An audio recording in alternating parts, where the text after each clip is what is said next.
And now, give it a few seconds.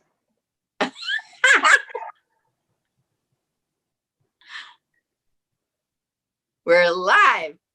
Are we live? We're live. Hello, Kyle. Are we live?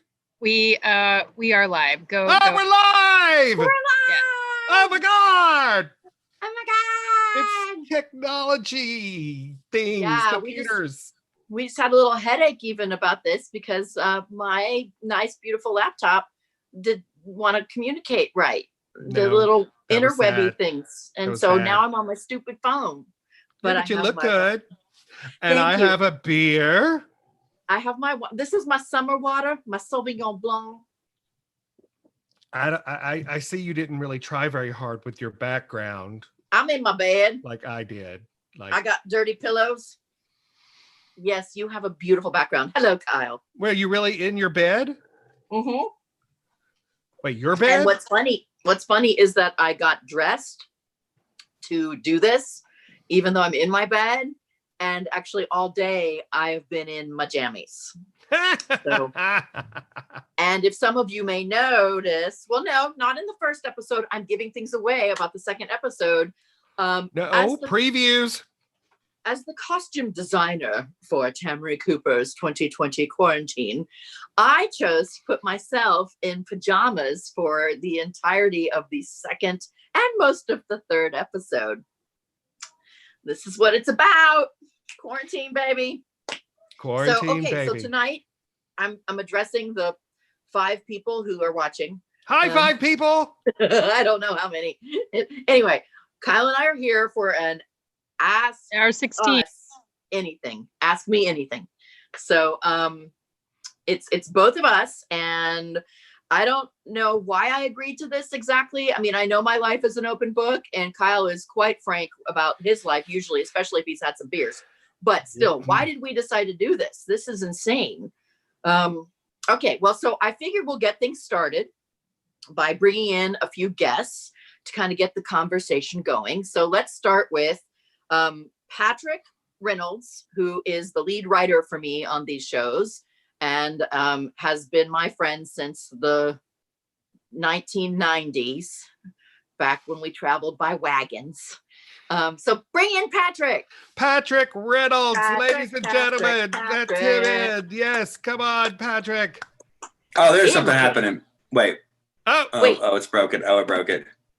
Oh, who's Emily? Why am I Emily? Is that me? Who am I? You're Emily. What's happening? Are you not using? I think you got to switch it. Oh, wait. You're just going to be a voice. Are you going to be a voice, Patrick?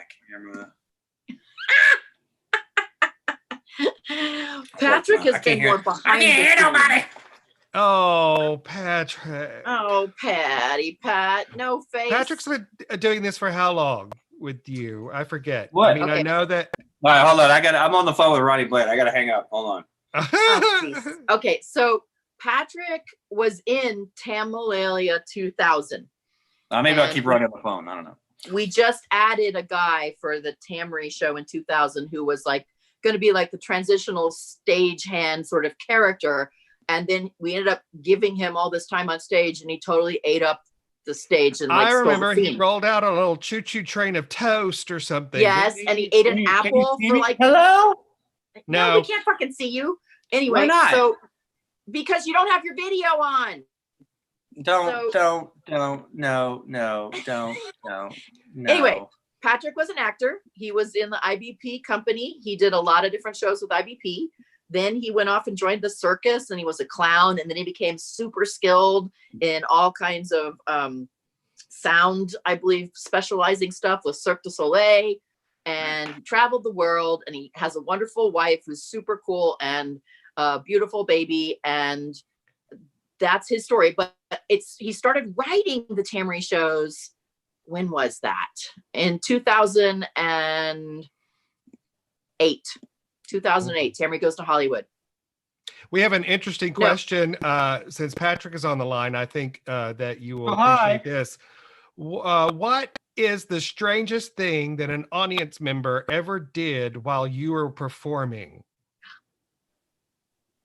That's a question for us? Yeah. Well, People, well, speaking of Tamarie Cooper, I thought Patrick hello. might be particularly interested since he did that show where the That audience was one was an weird entire monologue. because yeah. Yeah. Hello, can you hear me? We can Sorry, hear you. I don't know why I have no you. video. Tell that The story. strange. Patrick. Well, it was always strange because that first show was. Oh, first of all, I believe my introduction was from Rebecca Lowe, and she said, "Thank God you're here. No one else that we called could do it." Yes. And I was like, "Wow, welcome to the," which is a line I put into the show years later. But that is true. and then so the strangest thing was, so I had to sit there, and then because Tamarie said, "Do a monologue, do something funny, blah blah blah," and I said, "Nah, I'm just gonna sit there and do nothing," because I was a stagehand. I was like, "I'm not gonna do anything," and so I just sat. So I had to sit there for and cover a scene change, and it would range between anywhere from, I don't know, 25 seconds to 45 seconds. It felt like an eternity, and so I'd sit out there and try to be stone faced, just absolutely just stone faced. And every now and then, people, depending on how much libations they had, people would just scream things at me. Usually, ladies, they would scream "Take off your pants!" They would just scream crazy shit at me. And so I had to and sometimes it was, most of the time it was kind of dumb, and you could ignore it, right? Well, if you But never sometimes wore it actually kind underwear, of was funny. What's that? well, if you would ever wear underwear, maybe they wouldn't scream that. I think the Right. I craziest was like, thing that I'm not. happened- This is gonna get rated R. But anyways, that's it. Some ladies the ladies were it was like a bachelorette party. They'd get drunk and they'd scream weird stuff at you, and that was the only time, and that was it. Craziest things I can think of that have happened to me was when that guy Joe threw a stuffed cat at me on stage in the middle of the show. And then there was that time during one of the Tamarie shows. I think it was the education show. There's Patrick. There's Patrick. Do you know why my Where, video? I was sitting there trying to figure out my video. It was my high-tech privacy, which was a piece of tape over my camera. Oh, look at that. Anyway, there was that time where the Walt's old high school reunion gals got together and drank a bunch of tequila and then came to see the Tamarie show.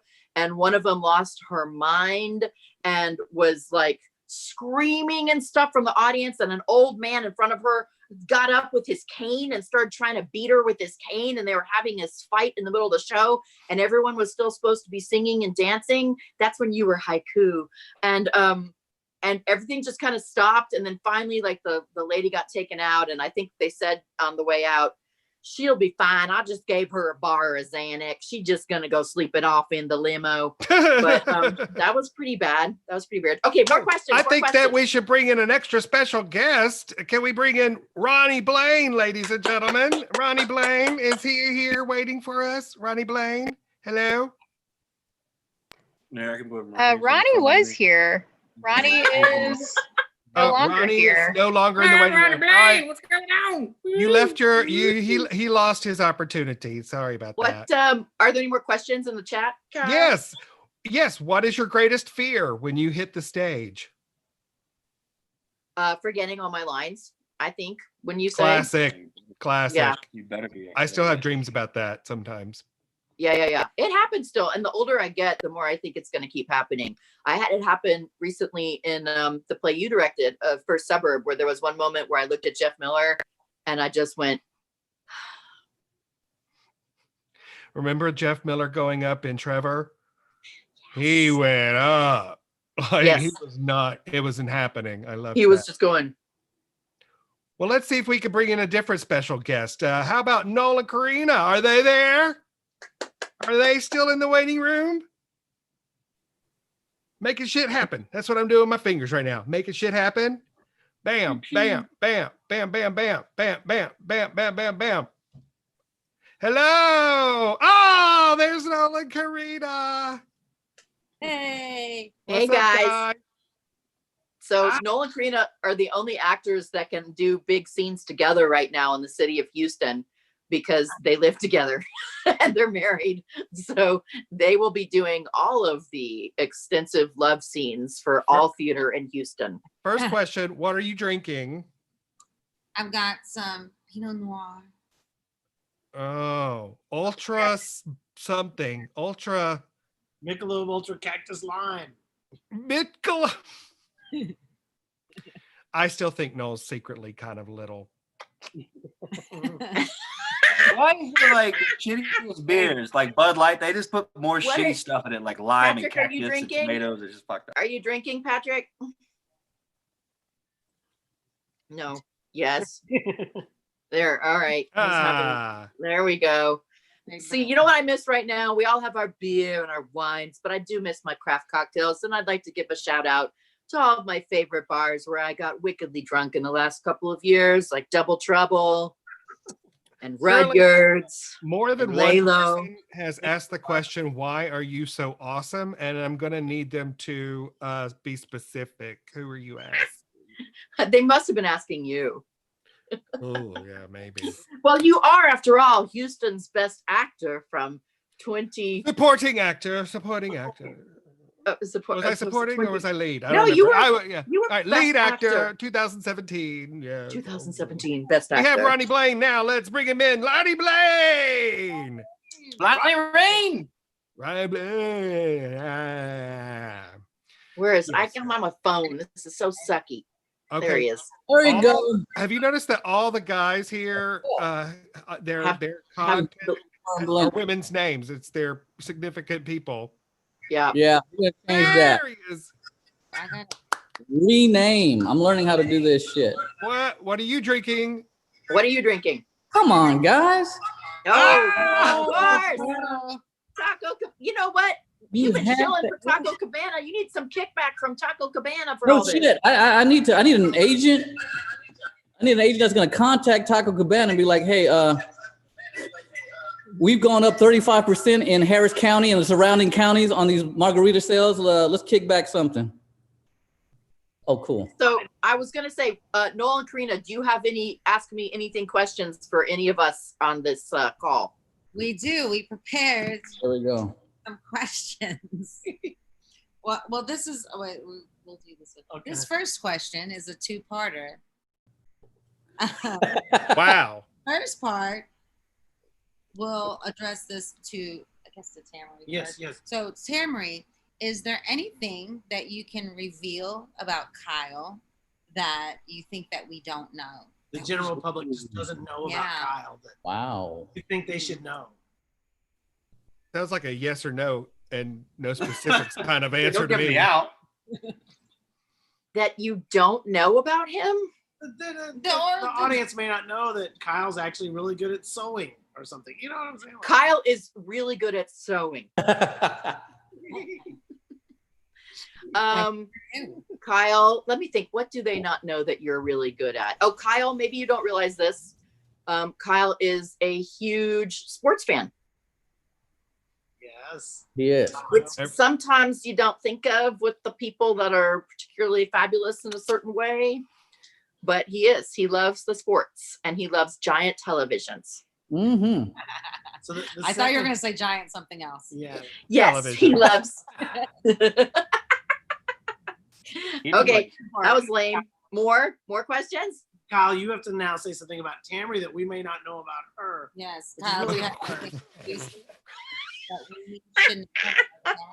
First of all, I'm laughing because what does anybody not know about Tamarie? She puts Right. every single thing in her shows. Like, people think this is crazy or made up, but like things have actually happened to her. This has happened to her dreams. And so it's like there's barely anything people don't know. What do people might not know about Tamarie?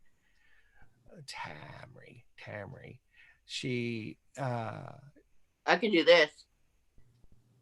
she can do that. She can do great things with her mouth. No, people. Ah, but There's We been a know- number of Well, most people know that. Yeah. oh, living up to my slut reputation so late in my married life. Yeah.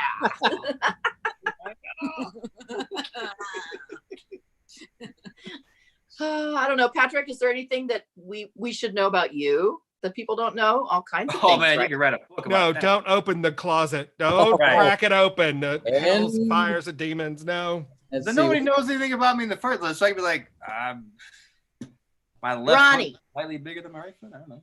Oh, Ronnie. about Patrick? Oh, shit. Filler. You gotta mute him. Think You gotta about mute him. You Oh, need we to have a mute great him. question. We have a great question. Oh, what from is it? the watch viewers. What's the most embarrassing thing that's happened to you on stage? Oh shit. Performing in a Tamarie Cooper show? Yeah. No, that's it. Like, that's the same. Performing in a Tamarie Cooper show. I don't think anybody here has the ability to be embarrassed. So Oh, I won't bore you with that story. Ronnie Blaine embarrassed everybody one time, and it was on because when I met Ronnie Blaine, he was we were working at Main Street Youth Theater the other day, and we were doing a Johnny Tremaine, and Oh my God. Ronnie Blaine. So it was a terrible production, terrible.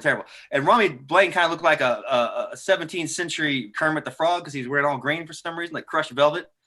And he was. This is a classic Ronnie story. So we're supposed to do the scene, and we're supposed to say something. Somebody says something, and Ronnie Blaine is supposed to say the line. He's a doctor, and he's supposed to say the words, was your hand deformed from birth, or was it hurt in a fire? And what Ronnie chose to say this day in front of 400 children was your hand deformed from birth, or was it,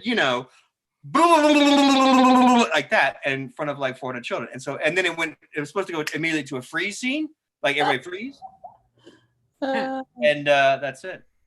Well, see, they don't know why that's funny. They don't know why that. But I'm saying it was the most appropriate thing I've ever seen anybody do on stage ever. The reason that's supposed to be funny, as he said, is because they had a stupid sound effect that was supposed to be like the bubbling of his hand melting because he was a blacksmith and it melted in this iron ore or whatever. And they chose this stupid sound cue, which sounded like a cauldron. It was like blah, blah, blah, that was the blah, Monster Mash sound effect. That's what yes. These So I was are my upset. two writers, ladies and gentlemen, for the So I was Tamarie upset show. about that. Listen to What their I did exciting is I just story of how Right. they met and how they practiced their craft in their youth. Ronnie Blaine and Patrick Reynolds. who Anyway. could be in our waiting room and they would name themselves These Nuts? Oh, that's my mom. Right here, so I don't understand. That can't be Becky. Maybe it's Abe No. or Dennis. Is it Dennis? Those nuts. These nuts have left. Oh, that's too bad. Oh, Well, we come could on. certainly bring in Oh, another these one nuts of our is left. friends. Well, let's bring in Rebecca Randall. Rebecca Randall. No, see, it takes a while to like log on, guys. Log on. It's true. So we all sit here and nothing's Yeah. happened. That's Hey, when we is drink anybody again. watching this? Do people watch this? What happened? Log I'm on, watching drink. it. Is I she in? thought, you know what? I thought I one like glass of you. wine was going to be enough. There it is. Rebecca Wynn. No, you probably need more wine. What are we I doing? should go Are get it. things happening right now? I'm gonna have to go We're get the waiting wine. for Rebecca Randall to come So, I on. mean, like, is the internet seeing this? Is Mark Zuckerberg seeing this? What's happening? What happened? Yes, this Yes, is on. Mark This this is is streaming being- live on YouTube. Oh, I think my mom and the sister are watching it. Waiting to go. Nice, Ronnie. What you were, Right? You I just drove through. You're like $6. Hello. Let's go, man. Ronnie, is y'all cool? Well, I don't know what's going on with Rebecca. So can I'm we talk right for just here. a I second? don't know why the Hey. camera won't come on. Play your video, honey. Start Put the your Okay, there video we on. go. Start video. There she is. Allow. Okay. You know, the world. There. Why are you Listen. sideways? Oh, you We- sideways. Are you in the tub? I am, but obviously I can't go that way. I gotta go back. Awesome. Yeah, there you go. Oh, hello. Watch. This is a racy kind of show. Yeah, it was racy, but I was doing Did you put on a full face of makeup to hop into the tub to do this? I did put lipstick on and some mascara and maybe some eyeliner because even though I thought, yeah, this would be great to do in the back, can't not put a little sparkle on. Girl, Dolly Parton would be proud. Wouldn't you? Like on the cover of a romance novel. It's insane. Oh yeah, that's as racy and seedy as it's gonna get from me. So Better I did- hope those bubbles last. Can anybody talk for, since we're all here, just a second about having to go from a planned stage show to making something else happen and it eventually being this 3-episode internet show? I want to know the conversations involved there. Uh-huh. It would have Well- been something to the effect of, holy shit, we got to put this on the internet. All right. Good. I called Patrick and said, I'm a fucking got wrong in front of the COVID. And the fun is And Patrick had written basically almost an entire script. We were at like page 80 at that point or something. And we'd been working on it for months, and we just I didn't want summer to happen without the Tamarie show. We'd already skipped last summer, and people look forward to it. I look forward to it. I look forward to being with everybody that's in the show and the whole process, and calling Patrick and him getting mad at me, and then like me apologizing, and then him getting mad at me again. And so I really wanted that to happen. And so we just started talking about ways that we could do it instead as a variety show, like a TV variety show. And luckily we were able to salvage a lot from the script, not all of it, of course, and then that's when Patrick was like, well, let's also open this up a little bit. And so we got Kyle writing some lyrics. We got Mr. Joe Faladori doing his own crazy At Home with Joe section, which just gets weirder and weirder every episode. I'm giving you the warning now. And that's how it started with us. So how did it feel for you guys when I called you and I said, oh, the best was Noel and Karina. Originally, they weren't going to be in the live summer show. Like, they weren't sure when they'd be available, and I'd already cast it. And I had this really awkward thing of being like, I love you guys, but I can't pay anyone else, and I'm already full, and we'll do it next time. And then I just went ahead in my mind, and I had a conversation with Noel and Karina in my mind where I said, hey, do you want to do the summer show? Because we can do this now. And they said, yeah. And so I started putting them all the emails. And then apparently I never had that conversation with them. So they wrote me back or called me and were like, why are you sending us rehearsal information? We're not in your show. First I thought she was just keeping in the loop. Like, oh, well, that's nice. They're doing it online now. That's good. And we're like, okay, that's good to know. And then there was another one, like an update about Zach. So we're like, oh, she wants us to know about Zach and what's going on. And then it was like, okay, guys, it's really happening. And we're like, are we supposed to be on this email? And I guess you did the same thing with Ronnie too, because you forgot to put him in the first episode. Oh yeah, yeah. Well, your mind conversation. Forget. Yeah, I have a lot of conversations in my mind. Yeah, Patrick was keeping me abreast because he was calling me every day like, God damn it, I fucking wrote this show already. I gotta write it again. I wrote this show 5 fucking times. I gotta write it one more fucking time. And then I didn't know I was gonna be in it. So, and then a month went by, he called me, he goes, listen, man, Tamarie's gonna fucking call you and let you know you're gonna fucking be in the show. And I'm like, what the fuck are you talking about? Like, yeah, so just do it. Bye. And he hangs up. And yeah, sure enough, you're like, hey, Ronnie. I was like, I already know. That's how I talk. Hi, Ronnie. It's Tamarie. We have a question from the audience. Question. My niece, who saw Mistakes and Regrets at age 12, commented that episode 1 seemed pretty tame. She's now 15 and wants to know if episode 2 and 3 will be any nastier. Oh. Yes, I do believe that the second show is built on a mountain of profanity. And there is more sort of adult themed moments. Certainly by the third, there's more. I don't know if we're going to go quite as far as some of the moments in Mistakes and Regrets, like me telling that story about blowing the guy in the van. But there's still some good smutty stuff. Truthfully, that was still one of my favorite songs we've ever done. I love that. And speaking of nasty and guy in the van, let's bring on Abe Zapata. Come on, Abraham. Where is he? Oh yeah, where's Abe? Abe just left. Like wait, he's not. delay. Oh, and then do it. Somebody text him. I can't because I'm on my phone. Somebody Where's text Abe and Zeus? say come back. I'll text. Wait, it says Dennis and Veronica.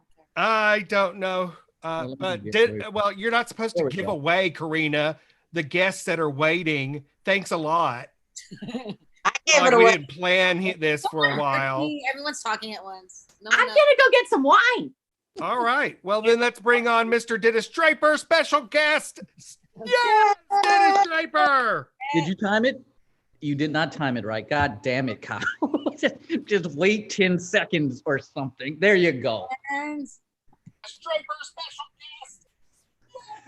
Oh, you're gonna have to turn down your YouTube feed now, Meemaw Draper, because that's behind us. Well, wait a second. Okay, There we well, good Lord. Is that one of your shawls that you've been making? Yes, girl.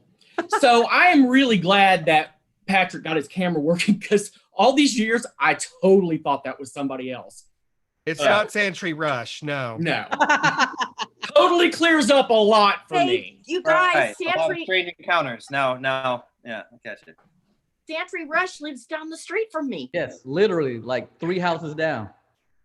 Times have changed since So Dennis, y'all have started you this. seen? Are you really crocheting live on the? Listen, it's Friday night. Of course I am. And I'm glad you got me started. You know it's 8:26. The cats and I go to bed in an hour. So we got to make this quick. Cat. Wow. Dennis is our official, wonderful alum of the Tamarie shows, friend to all of us, And he prepared question. He prepared a question. official right here. audience member from watching this too. So hit us up, Oh, baby. Abe Come is on. back. Let's bring Abe back in. Not back in, but let's bring him in. And here for our entertainment pleasure is Abraham. Beautifully timed. Yes. So, Dennis, did you have a question that you prepared for this? Yeah, I was sort of thinking about, all the things that you guys have done literally since, Infernal Bridegroom days. And I want to know what everybody's absolute favorite experience has been. What your favorite show has been of all times, the whole time, your absolute favorite moment you've had on stage. Are we limiting this to the Tamarie shows? No, I think I mean everything from Infernal Bridegroom production. The very first, what was it? Wild Things that we did a reading of in a warehouse somewhere. Was that you guys? No, that was some Vicky thing. Sorry. That was the Wild Party. Well, let's focus it to the Tamarie show. What's everybody's favorite Tamarie show? well, No, Karina. we met in Tamalia 6. Aww. Tamalia 6. That was the gin joint show, right? Yeah. He was a gangster and she was a showgirl. It was a showmance like no other. And Patrick was pretty zippy in that. He was Jimmy the waiter. Yes. Pies in the face. Mm-hmm. What about you, Rebecca? Well, mine was actually not on stage. I mean, I have to say on stage would be, the Texas number. I do love Preacher's Wife. But my absolute favorite moment would have to be showering Tamarie after Food Love every night. And having literally like wash and bathe and shower and clean up after the vomit smell of Cheetos and whipped cream and no, honey, you still have some in your hair. You need to wash your hair more. It was such a Silkwood moment for us, shared together. And it was. I already love Becky. She's the salt of the earth. She's one of those people that the first time I met her, Patrick's done. That I just knew gone. She was just like, gonna be one of my best friends. But that was truly like such a bonding moment. There wasn't a lot of talk because we were in a big hurry to get all that easy cheese and chewed up ding dong and everything out of all my orifices. But and then you would go through and you'd clean out the bathrooms where me and Kyle had been, and we'd go to Act 2. That was, I would say that Food Love for me.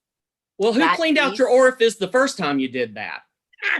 Was Becky back there? Time, we were in the back of a rundown bar in in these tubs of storage bins, the same water every night with a real water hose, garden water hose came from a hose at the Axiom from the outside patio, and we had some bar rags and some dirty water, and we'd be standing there in our underpants.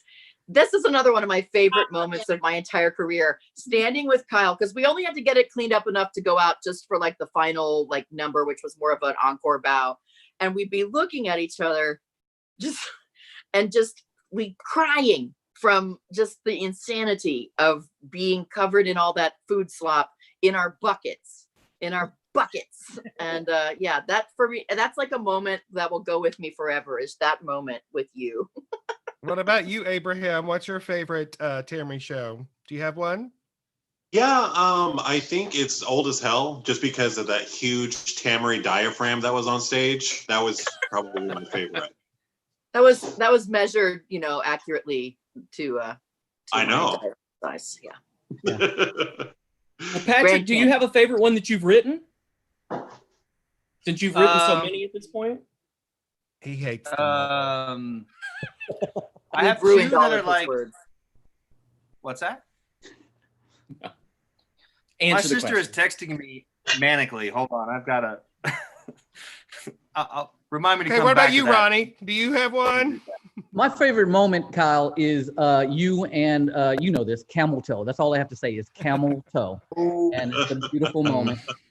It got to a point where Kyle, you were you a coach, right?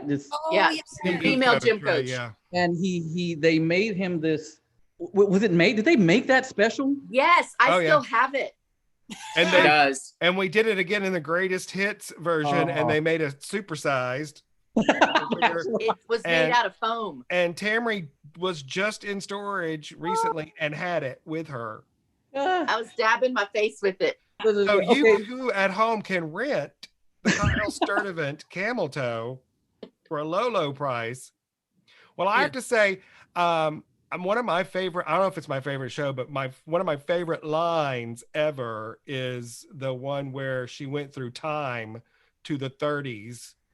And was it the 30s moment where with John Patrick Judge, where the maid comes out?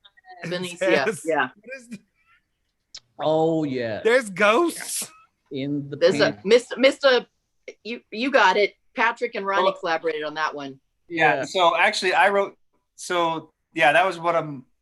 I don't know. It's one of my favorite moments, but the monologue from Sean Patrick Judge, where he just goes off about the 1930s and he's talking 1930s gangster talk. It's always fun to write because it's just like, listen, sister, hit the you got to hit the bricks, and I had come up with a line, and that all comes from Tamarie and I's antagonistic relationship, where she's like, I love the 1930s. I think it's so fabulous. And she keeps talking to me, and finally I'm like, oh, you know what?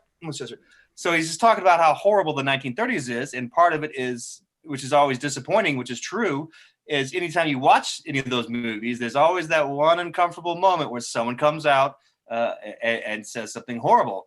And so I wrote a line that I thought was pretty racist. And I showed it to Ronnie because we were having margaritas, actually. So some things never change. We were having margaritas, and I said, hey, man, do you think this is funny? And Ronnie said, I got one for you. In that Ronnie Blaine way. And then so he said, yeah, I won't even say what he said, because this is going on. I can say it. There be ghost in the pantry, boss. But it changed because he wasn't a boss anymore. But the bottom line is for some reason, I wanted the person to be scared of ghost in the pantry. And he fell out and he spit out through his nose margarita. And I was like, well, that and worked. It was okay because you were actually supposed to do that show, I think, performing it. But then that was supposed to be Ronnie. So he wrote that line. We're left in a position to go find, an actor. Hey, look at this part we got for you. Like the time when you wrote the stuff about the slave. Yeah, that was Jovan Jackson's first play. And I had to I'm casting Jovan, and I was like, great, I'm so glad you can join the cast. By the way, you have to play a slave at one point. Yeah, that was a lovely, horrible, uncomfortable moment. Was funny. It punched up. Oh, I loved it. I was like, come on, Jovan. He was like reserved at first. I was like, no, you don't understand. This is going to be great because we are just going to clown this. And we have a question. Ooh. Who is the biggest diva at Catastrophic? You are. Wait, what was the question? Who's the biggest diva at Catastrophic? Oh, Lord. Is that my sister asking that? Like remind everyone of the private dressing room that Lady Draper and Kaylin had over on the docks. What? That they took over and made their own dressing room. So, no. Oh, Don't you say Tamarie Cooper put me where I was. She always puts me where I was. I did not choose. Well, maybe I did. Hey, I have a good question for you. So here's the deal. Most of us here know that experience that you discussed earlier of finding out an hour or a week later that you've been cast in something or are participating in something. And so I want to know, particularly from Kyle, but maybe from the rest of the actor. Well, you've all been in the shows. What is the thing that Tamarie Cooper has made you do that you were the most either horrified with or scared of? Kyle, you could start with that one. Where do I begin? I know, right? Well, I have to say that over the past few years, I have learned to say no to Tamarie, but it took a while to get there because she really does not understand. It actually took therapy.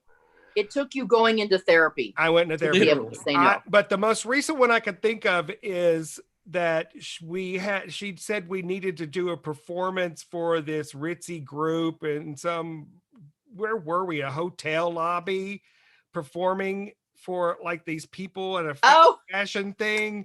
They were having dinner and drinks and they could not have cared less. That's the one I wrote, the library? Yes. Abe, you were in that. Yes, I was. I was Miss Scarlet. Oh, that's right. Oh, yeah, we wrote a clue thing. I forgot about that. Wait, so that was horrifying to you? That was pretty horrifying to all of us, I think. Well, I did say no to the time you asked people to be trees. You were one of the lucky I believe ones. Patrick had to be a tree. Patrick was a tree, and he was the best tree. Yes, I have forced Kyle, you you were Arbor Day. That's right. No, forced you no, guys not to do a like lot. funny. Nola The and lights Trina, on me tree. It was like, will you there donate anything- money? Is there anything that you guys have been like, I can't believe she's making us do this? Did we mention I played a slave? Yeah, well, definitely. Like, what's your wife? You're like, I had to be a tree. Mine's like, I had to go out where. You probably wrote it, so that's not fair. Punching up, punching up. The French Wonder Twin. I was like, what the? Oh, right. It was good, but I was just like, what? Like, I couldn't believe we ever do that. No, you have worn I more love the French unitards in my Wonder show Twins. than any other actor. You really A can. tap dancing cockroach. How about Dancing that? cockroach, That's yes. what I'm talking about. Noel painted his whole body blue.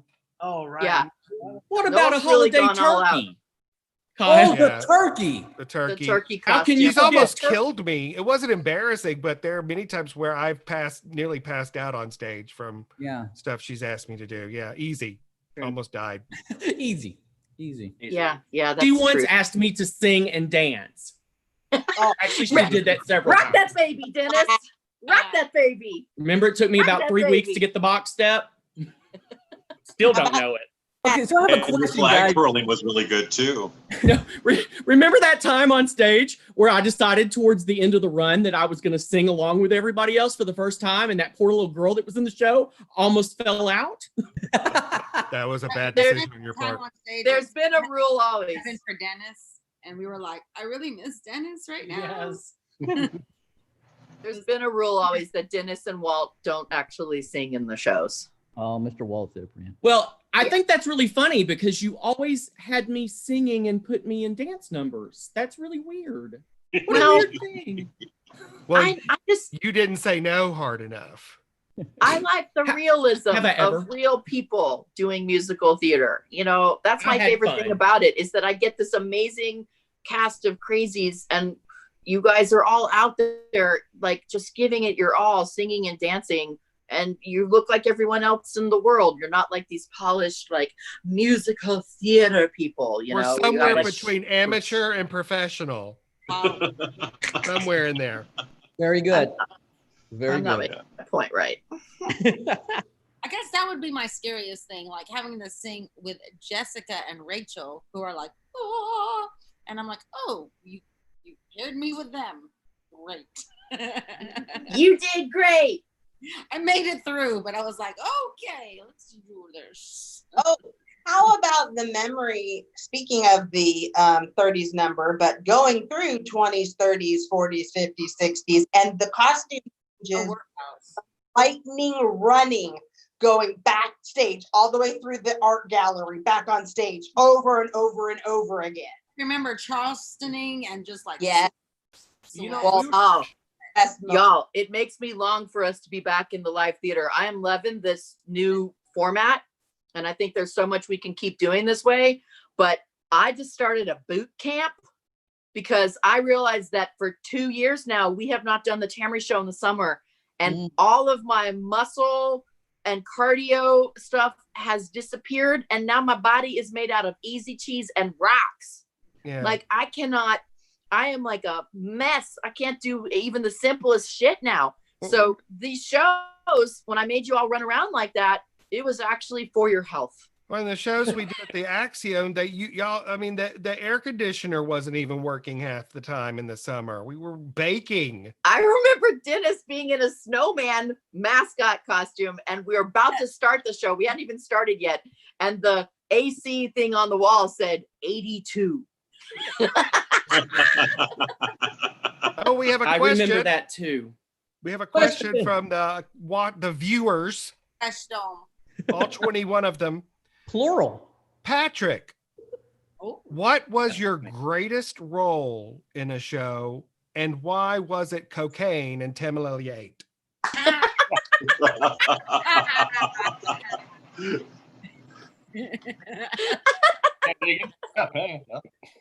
I'm a very lazy person, so questions that answer themselves are like, that's good. That works out for me.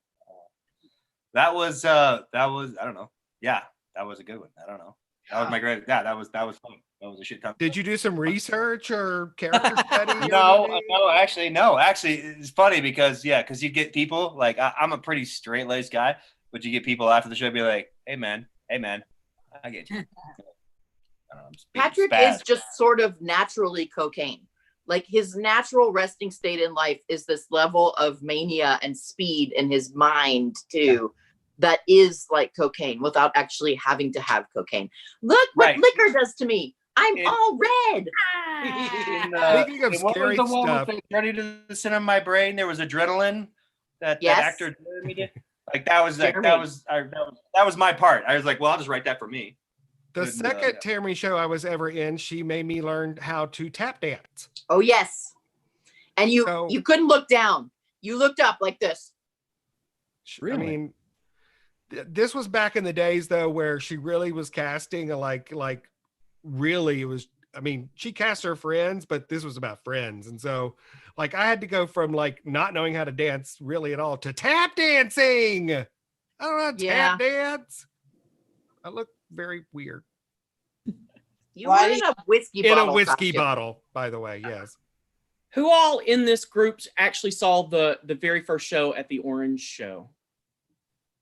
I did not see it, but I remember it being I think like in the periphery. I was too cool in punk rock. I have to tell you, didn't know that much about Tamarie, and I worked with Carrie at the Alley box office, and he convinced me to come because they played.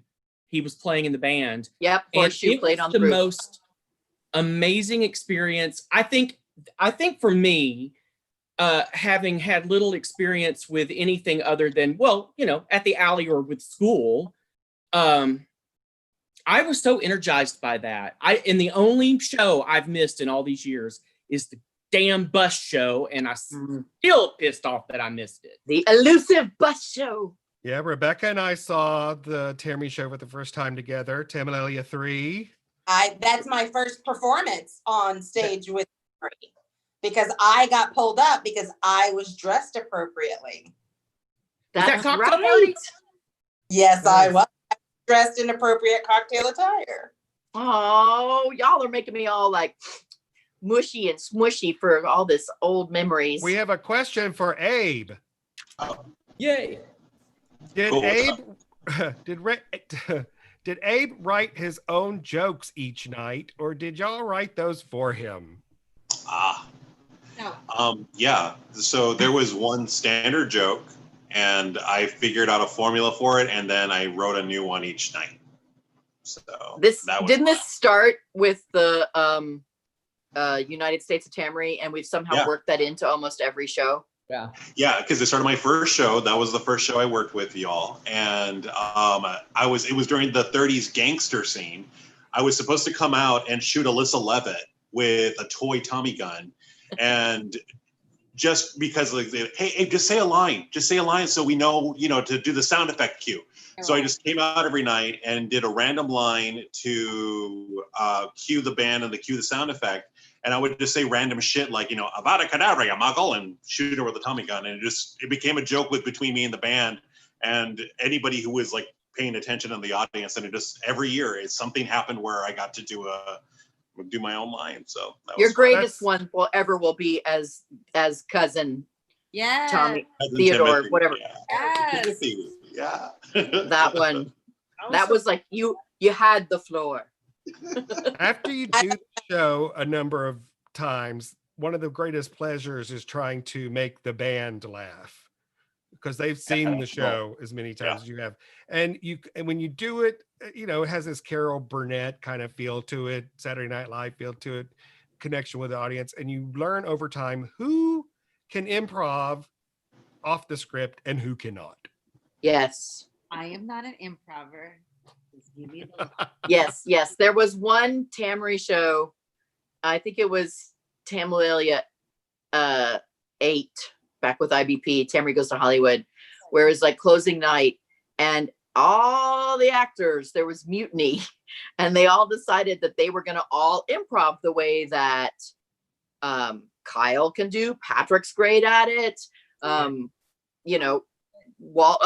Paul Locklear, Walt, we have the people where there's little sections and transitions where it might happen. But so they all tried. But no, you're there was just terrible failure. Terrible. Someone made a joke about that woman that drowned her 4 children in the bathtub, and it did not land at all.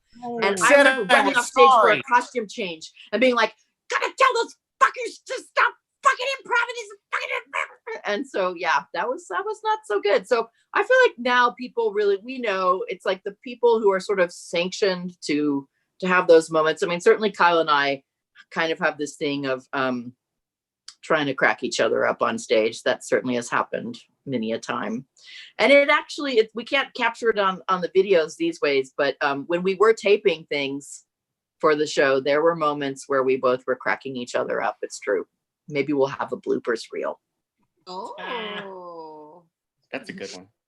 What can we expect from episode 2 for people who are like, oh, I can't wait? I know Dennis was ready to see episode 2 today. He thought it was coming out today. Because Dennis is my grandmother.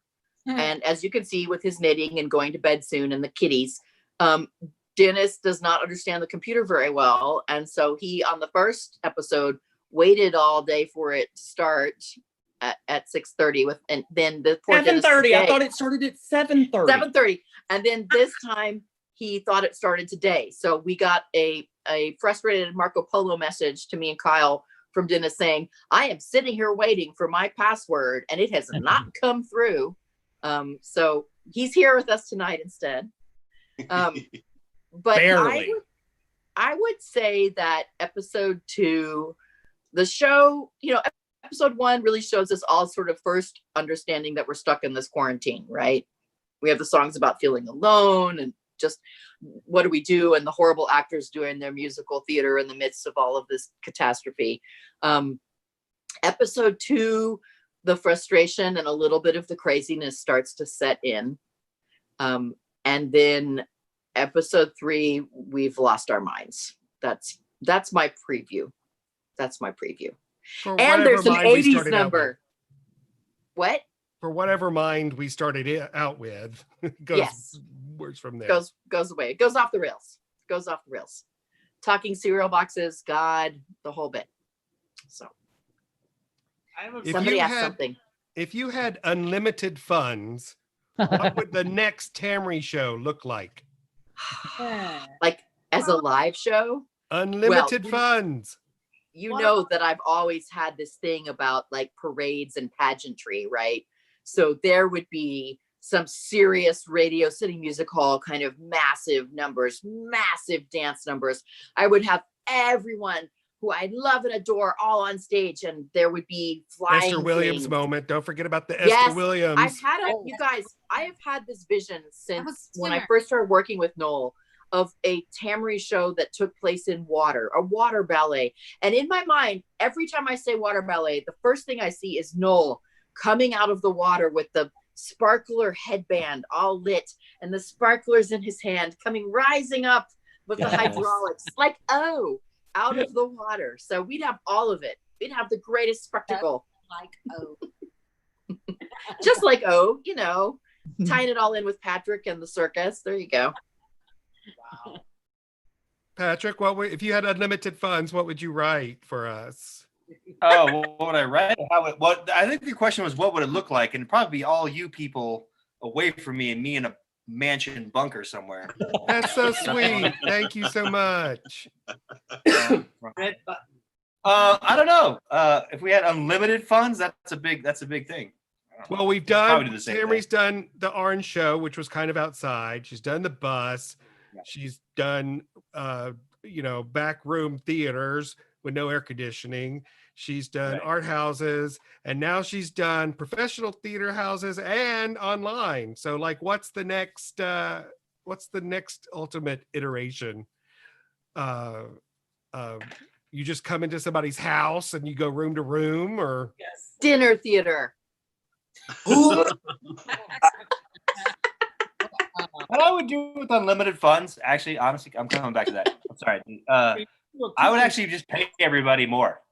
Yes. Oh, yes. I pay like all these, what people don't understand, I think sometimes, is that all these great talents, and I'm looking at Abe's face and Dennis's face and Ronnie's face, and they get paid for the show, which is lovely because a lot of places don't do that.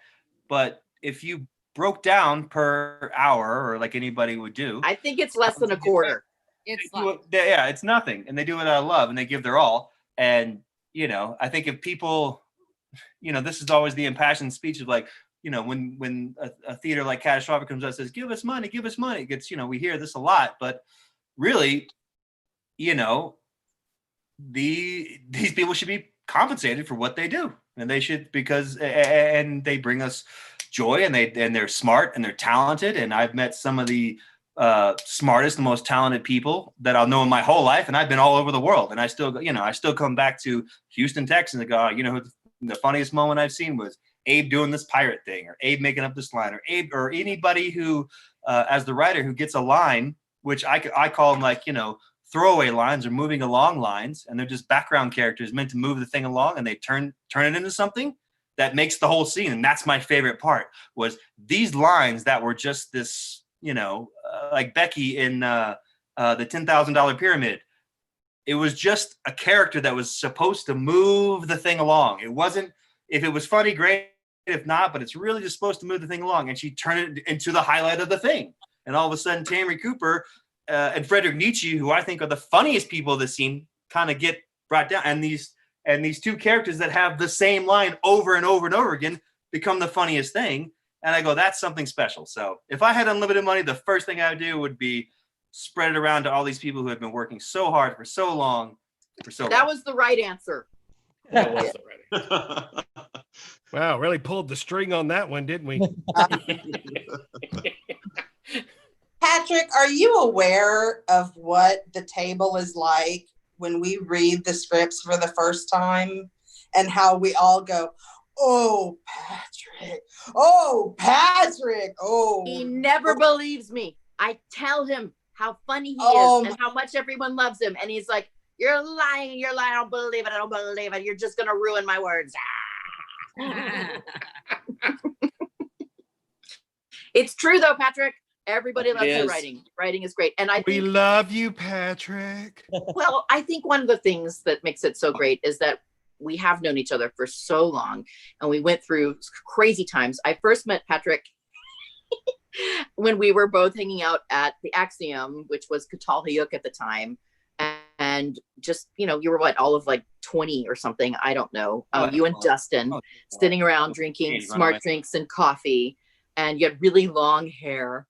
And then we briefly dated disastrously. And then we've become great friends, but we've known each other and worked together for so long that there's a shorthand. And that's true for all of you as actors too. When I work with you, is that there's something about these long-term relationships where we know there's a connection. I'm drunk. We only have about 5 minutes left. So audience, the viewers, if you have a question, you better get it in. Oh, thank you, Kyle, for picking it up. I have one. Oh, Noel has a question. Noel, yes. Tamarie, if you could go back to Tamarie 1, what advice would you give yourself? Oh. You think you're fat now. You're not. Bravo.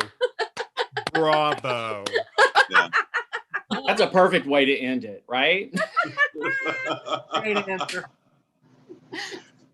Wow. Yeah, speaking of unlimited funds, I can't imagine how much you spent on serving an entire audience pasta. Yeah, in the well, day. it was a 2-night show, so it was just 2 nights. It's just one weekend, and I did make my special pasta sauce dinner for, I guess, about 120 people each night.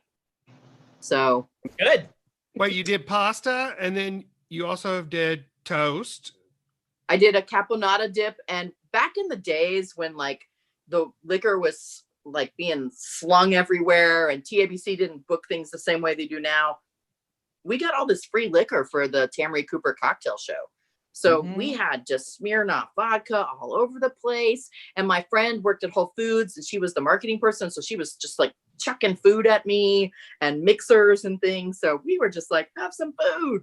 It's more complicated now. But I do love those moments of being able to feed people. And I wish we could make that happen. You did, how many shows did you do that? You did like 3 shows, right? We did cocktail, the you did first show, camp out, the you bus did show. toast. Everybody got a Box school lunch. lunch on the bus show. Yeah. They got a school lunch with a Little Debbie snack cake and an apple and a peanut butter and jelly sandwich. That's when Fred Hull was in that show, our friend who is an attorney, who was a mad cow in the Mad Cow Disease Ballet. And then in the downtime, he made peanut butter sandwiches. And then in Tamarie 3, we had my caponata dip and cocktails. Tamarie 4, we had toast with like peanut butter and various jams. And then it all just went away. I think there was cocktails because we stayed after and played like poker and not poker. But Oh, right. In Tamarie 6, the speakeasy, we had that wonderful the craps shooting table and the band played and we had cocktails at that too. That's We right. did. I don't think there was food, but there was cocktails. And Tamarie 5, we had that sit and spin. And then after the show, I would just sit out in the back and put it on the ground and say, get on my face and sit and spin. I probably didn't know about that though. Yeah. No. Oh, No. okay. You want me to, Kyle? Oh, Lord have mercy. And on that note, The beers are kicking in. Yes. So any final thoughts from our dais? Rebecca? Just that it is always a pleasure, and I'm excited that we were able to do it this summer and bring it to everyone, and that it didn't lose its Tamarie charm. I genuinely can say that it did not lose translation going from stage to online. So, and we are Abe? working. Oh, sorry. I love all you fuckers so much, and just, I mean, even doing this is everything for me. So love you all. Ronnie, any final thoughts? We fucking need this like every summer, you know, and we're all going through a lot of shit, and you know, I'm going through my shit, and we definitely need this. So kudos to Patrick, to you guys, to Kyle, to Tamarie. Let's keep it going, and I'm pretty sure everybody would echo that's on right now, going, thank you for keeping this going. We need it. Thanks. Absolutely. Dennis, do you have any final thoughts? No, just follow me on my Yelp reviews and the TikTok. Oh, No, Karina. You got a deadline on that TikTok. Trump said you got 45 days. I'm That's I'm for working. sure. Nolan, Karina, final thoughts? Oh, so much. oh, the Brittany Bush line that I like so much. Idiots. Idiots. Yeah, yeah. Am I muted? Patrick, any final thoughts? Tamarie, really any want- final thoughts? Jerry, let's hear Jerry's final thoughts. We've been Kyle's watching- mad at me because I threw a beer bottle at him like 15 years ago. That's just a long story. I really want to read the text. My sister's been annoying me with text the entire time on here because she keeps talking about? like stream of consciousness insanity, and it answers this question of like, where do you get this stuff from? And I'm like, it's all I just copy and paste. Put her on blast. Is he done? Oh, I don't know. Okay. I was frozen. I really I'm really proud of everybody. Silence. I'm glad everybody. You know, I think that a lot of these questions tonight were very interesting, and it's interesting because there's a lot of like questions like, what do you do? What behind the scenes, or what's the secret, or what's this, or what's the strangest moment? And I think what I said earlier was true, and it's just the little moments. It's maybe not the big things that people remember, but it is the little thing backstage that happened, or just that decision that maybe, you know, when we had a conversation, Tamarie and I, and it was that moment of like, do you just quit or do you keep doing something? And we kind of said, well, let's just keep doing something, right? Let's keep going no matter what. Like I said, those characters that come out, those moments that pop out, that when you're writing the script, you don't necessarily think, you're not thinking about that little tiny moment that's going to be the thing that you're going to remember years later and go, that's the one, that's the thing when Abe did this or Dennis did. I was thinking today about Dennis doing Abe during the Doomsday Show, Abe coming in as Gay Marriage, and that whole scene, and then Dennis says Wilford Brimley, and that scene, the Obama thing where he said, "Oh wait, it's too late for that. There's no more straight marriage. There's only gay marriage." And just for some reason, that little the way you read that line just stuck in my brain years later. So yeah, it's a million little moments, and so I'm glad that as Ronnie said, sometimes we gotta slog through hell, and it feels pointless and it feels useless sometimes, but I'm glad we did it. That's all. Yay. Oh, I love serious Patrick. I know, he's so profound tonight. Oh, yeah, his mom's watching. That's why he's doing this. His mom's watching this. I'm so glad I would just like to say that I we are love all these working fucked up on, people. Thank you for bringing us joy. That's it. we're working to put together for the next episodes a live watch party again. Oh, yeah. So I think we're figuring out that software. So that'll be super fun for us and our friends, that when episode 2 drops, we can all be watching it together and making our silly ass comments in the chat. Like choosing a specific time to watch it. Is that what you're saying? Yes, Dennis. Yes. Oh, that's Dennis. interesting. Interesting concept. Okay. So that's it. Then next Friday, episode 2 comes out. That's right. And You if guys- you missed episode 1, it's still available for you. When you purchase your ticket, you will have access to all of the episodes. There you That's right. go. And I will end by saying that Jeff says thanks everybody except Kyle. Oh, Jeff. It's past his bedtime. The fuck is Jeff? I love you guys. I miss Hi everybody. everyone. This has been so much fun. Bye, guys. It's been.